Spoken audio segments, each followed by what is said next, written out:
अस्सलाम वालेकुम dear students, welcome to the BK biology lectures. आज एक और लेक्चर के साथ वो है बायोलॉजिकल मॉलिक्यूल से एंजाइम। तो डियर स्टूडेंट्स, इस लेक्चर के अंदर हम किस चीज़ को डिस्कस करेंगे? यहाँ पर हम डिस्कस करेंगे एंजाइम, एंजाइम की हिस्ट्री, एंजाइम की कुछ बेसिक प्रॉपर्टीज और उसके बाद एंजाइम का स्ट्रक्चर। तो इस वीडियो में हम ये चीज़ें डिस्कस करेंगे। इसके बाद जो आने वाली वीडियो होगी वहाँ पर हम mode of action of enzyme, inhibitors, factors affecting the enzyme, ये सब कुछ कवर करेंगे। सो वीडियो को देखते रहे। सो लेट्स सी, स्टार्ट करते हैं एंजाइम से। Enzymes are what? You know the enzyme are the biological catalyst. Enzyme एक बायोलॉजिकल कैटलिस्ट है। कैटलिस्ट और उस चीज को कहते हैं जो रिएक्शन को स्पीड अप कर रहा हो। सो और वो चीज जो रिएक्शन को स्पीड अप करे, it will be known as the catalyst. अब उसके बाद एंजाइम कौन सा वर्ड है? It is a Greek word जिसका मतलब है लेवन। लेवन निकला किस चीज से? ग्रीक वर्ड से। इसका मतलब है लेवनिंग। लेवनिंग का मतलब क्या होगा? इसका मतलब होगा ईस्ट या बेकिंग पाउडर।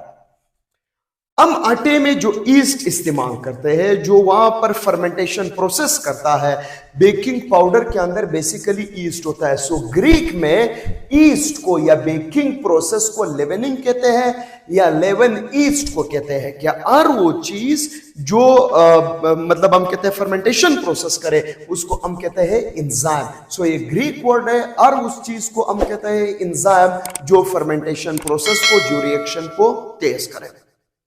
अगर क्वेश्चन आ जाए कि एंजाइम के अंदर जो प्रोटीन है वो बाय स्ट्रक्चर क्या है, प्राइमरी स्ट्रक्चर है, सेकेंडरी है, टर्शरी है, क्वाटरनरी है, तो इसके अंदर मोस्टली टर्शरी स्ट्रक्चर होते हैं। कुछ एंजाइम है जिसमें क्वाटरनरी भी है, लेकिन मोस्टली टर्शरी है। अगर क्वाटरनरी और टर्शरी दोनों दिया हो तो उसमें टर्शरी क्लिक करें। अगर ए में टर्शरी हो, बी में क्वाटरनरी हो और डी में ए एंड बी हो, तब ए एंड बी को आप सेलेक्ट कर ले। सो अगर क्वाटरनरी और टर्शरी दोनों हो और नीचे ऑप्शन न हो कि ए एंड बी, तब आपने टर्शरी स्ट्रक्चर को ओके करना है। सो एंजाइम के स्ट्रक्चर पॉलीपेप्टाइड है जो फोल्ड होकर के एक एंजाइम बना देता है। अब इसी के ऊपर हम कुछ बात करेंगे।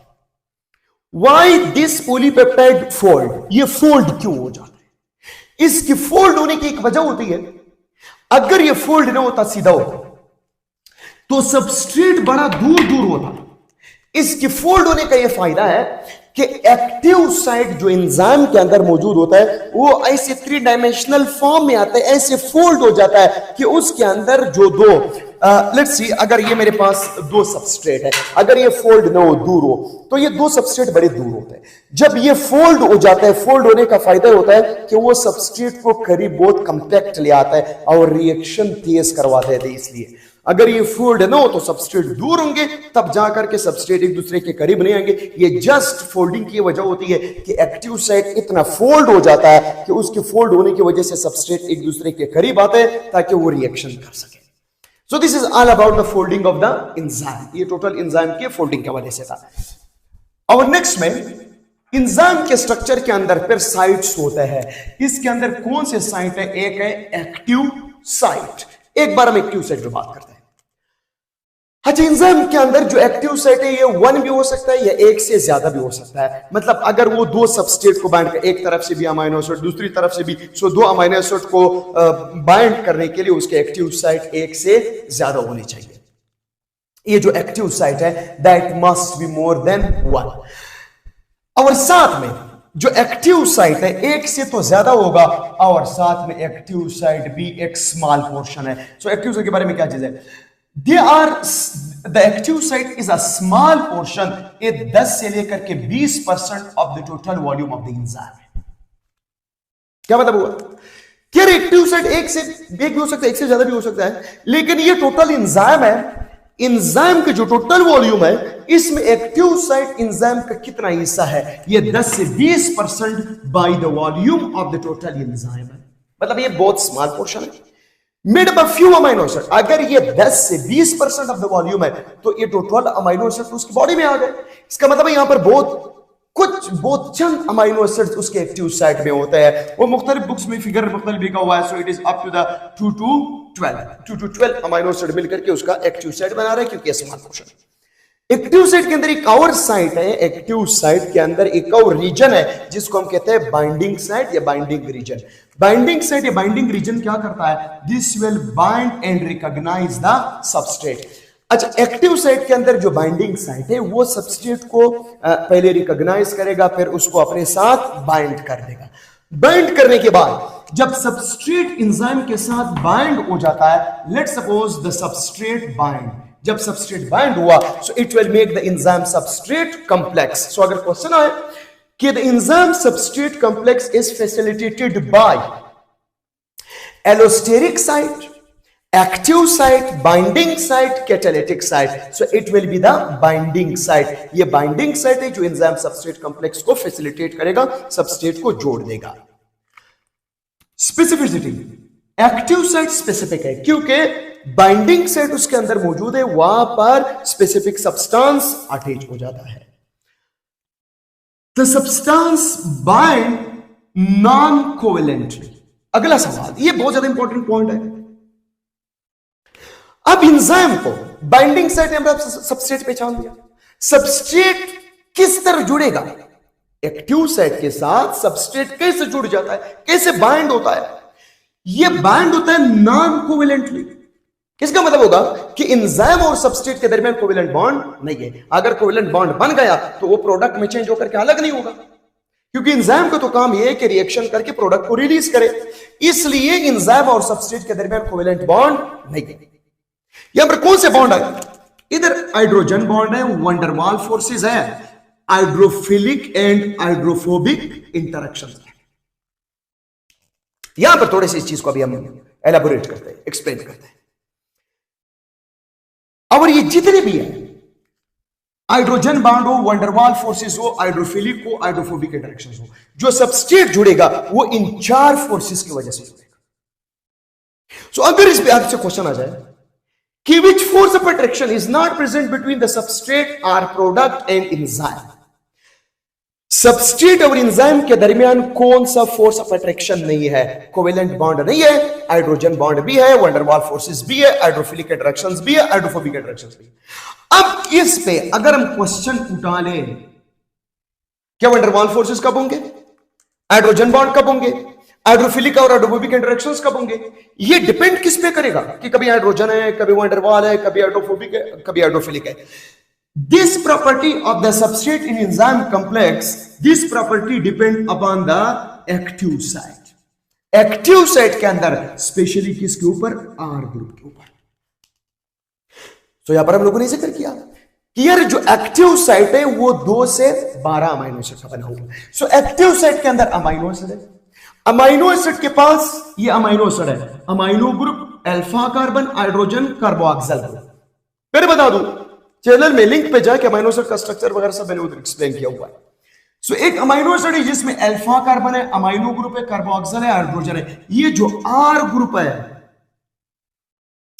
आर ग्रुप डिटरमाइन करेगा कि एंजाइम और सबस्ट्रेट के दरमियान कौन सा फोर्स ऑफ अट्रैक्शन होगा।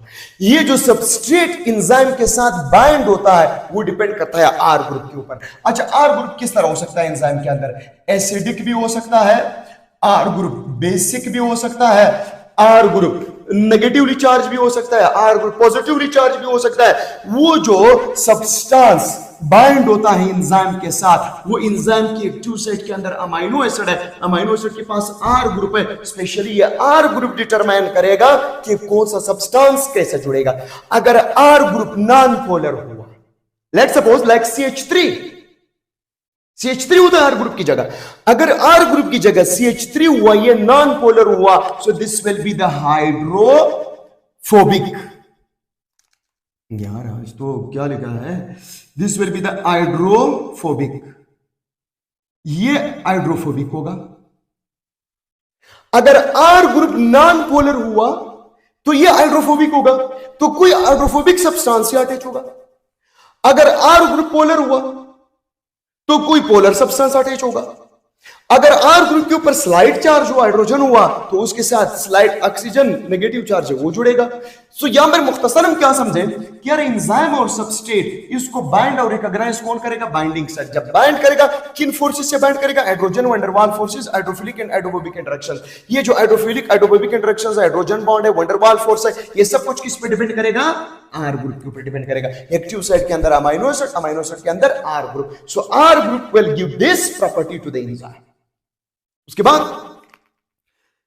The active site can bind more than one substrate. अगला क्वेश्चन, अगर आपसे पूछा जाए at the active site only one substrate, always many, so it can be one and more than one.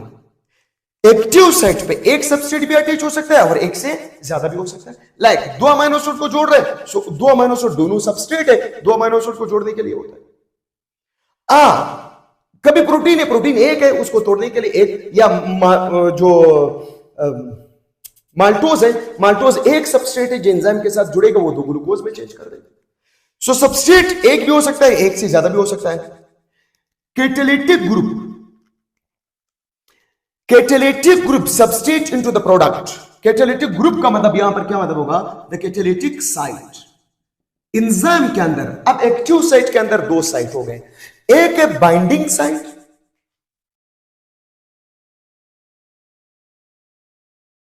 so the last point about the active site contain the catalytic site। Active site के अंदर दो site थे, एक binding site था, दूसरा catalytic है। Binding ने substrate change किया, कैटालिटिक साइट क्या करेगा? उस सबस्ट्रेट को चेंज कर देगा प्रोडक्ट में, वहां पर रिएक्शन करवा करके उसको प्रोडक्ट में कन्वर्ट कर देगा।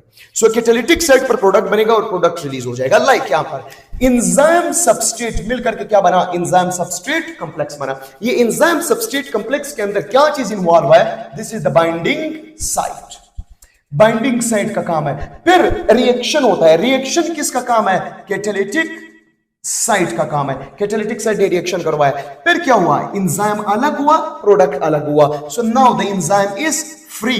दिस एंजाइम यूज अगेन, ये एंजाइम फिर दोबारा इस्तेमाल होगा, फिर उसी तरह का सेम सबस्ट्रेट प्रोडक्ट में चेंज करेगा। हम कहते हैं enzyme need in low quantity, भी एंजाइम की प्रॉपर्टी है। क्यों लो क्वांटिटी में? क्योंकि one enzyme can be use again and again. और पिछले बोर्ड में हम लोगों ने देखा था कि it not utilise in reaction, reaction में इस्तेमाल भी नहीं होगा, रिएक्शन में हिस्सा भी नहीं लेगा, रिएक्शन का डायरेक्शन भी कंट्रोल नहीं करेगा, रिएक्शन का इक्विलिब्रियम से भी इसका कोई ताल्लुक नहीं, ये जस्ट सिर्फ क्या करेगा? रिएक्शन को तेज करेगा। सो it will also not control the equilibrium of the reaction. Equilibrium of reaction इसको कहते हैं। अगर मेरे पास प्रोडक्ट ज्यादा हुआ, मैं ओवर प्रोडक्ट नहीं चाहता, ओवर प्रोडक्ट मैं नहीं चाहता हूं, ये एंजाइम की प्रॉपर्टी नहीं कि फिर बंद कर दे खुद ब खुद, ये हमारी बॉडी के मैकेनिज्म नहीं, उसको एंजाइम को ब्लॉक करना होगा। एंजाइम इक्विलिब्रियम को भी कंट्रोल नहीं करेगा। अगर आपके पास कोई प्रोडक्ट कम है तो एंजाइम खुद ये नहीं करेगा कि स्टार्ट कर दे वो प्रोडक्ट आपको दे दे। अब वो बॉडी के कोई मैकेनिज्म ने, बायोसिनेटिक पाथवे ने, हार्मोन्स ने इसको एक्टिवेट करना होगा कि वो प्रोडक्ट हमें दिया जाए। सो एंजाइम का इक्विलिब्रियम से भी कोई ताल्लुक नहीं है। इक्विलिब्रियम का मतलब यहां पर ये है कि अगर कोई प्रोडक्ट हमारे पास या कोई सब्सटेंस मेरे पास कम है या ज्यादा है, एंजाइम का ये काम नहीं, अगर ज्यादा हुआ तो एंजाइम फिर खुद रुक जाए, या कम हुआ एंजाइम खुद स्टार्ट हो जाए, ये बॉडी ने करना होगा। सो एंजाइम के अंदर हम लोगों ने पढ़ा क्या? यार ये बॉडी है, बॉडी टोटल है, लेकिन इस बॉडी का तकरीबन हम कह सकते हैं कि 10 से 20% of the volume active site था। अब इसके अंदर एक और साइट है, this site is known as the allosteric site. Allosteric site को हम क्या कहते हैं? रेगुलेटरी साइट कहते हैं। ये वो जगह है, अगर एंजाइम हमारे पास कोई प्रोडक्ट ज्यादा हो जाता है, कोई प्रोडक्ट बल्क में हुआ, let's suppose this is the product ए, ये प्रोडक्ट ए मेरे पास ज्यादा हुआ, अब मैंने क्या करना है? इस एंजाइम को इनहिबिट करना होगा, इस एंजाइम को बंद करना होगा ताकि वो रिएक्शन अगेन ना करे और प्रोडक्ट ना बना दे। तब एलोस्टेरिक साइट पर कोई सब्सटेंस आ करके अटैच हो जाता है। तो इस पर हम एक डिटेल वीडियो बनाएंगे, फीडबैक इनहिबिशन और एलोस्टेरिक इनहिबिशन, वो वहां पर समझा दूंगा। यहां पर मैं सिंपली कहूंगा कि एलोस्टेरिक वो साइट है जो एंजाइम को रेगुलेट करेगा। इंजाइम के रेगुलेशन के लिए इस्तेमाल होगा कि इंजाइम प्रोडक्ट्स को ज्यादा ना बना दे, ओवर प्रोडक्शन ना करे, बॉडी का होमियोस्टेसिस डिस्टर्ब ना करे। इंजाइम के रिएक्शन को रेगुलेट करने के लिए एलोस्टेरिक साइट पर कोई सब्सटेंस अटैच हो जाता है। जब सब्सटेंस अटैच होता है वो इंजाइम की एक्टिव साइट को ब्लॉक कर देता है, इंजाइम की एक्टिव साइट को चेंज करके, तब इंजाइम जा करके किसी दूसरे सबस्ट्रेट के साथ रिएक्शन नहीं कर सकता, इंजाइम इनहिबिट हो जाता है। So this is all about the structure of the enzyme, their properties of the active site, catalytic site, ये सब कुछ इसमें कवर हुआ और एंजाइम की कुछ जनरल प्रॉपर्टीज भी हम लोगों ने इस स्ट्रक्चर में डिस्कस की। So thank you for watching. Students please channel को शेयर करें, लाइक करें और सब्सक्राइब जरूर करें ताकि आपको और आने वाली वीडियो का नोटिफिकेशन मिलती रहे। Thank you for watching.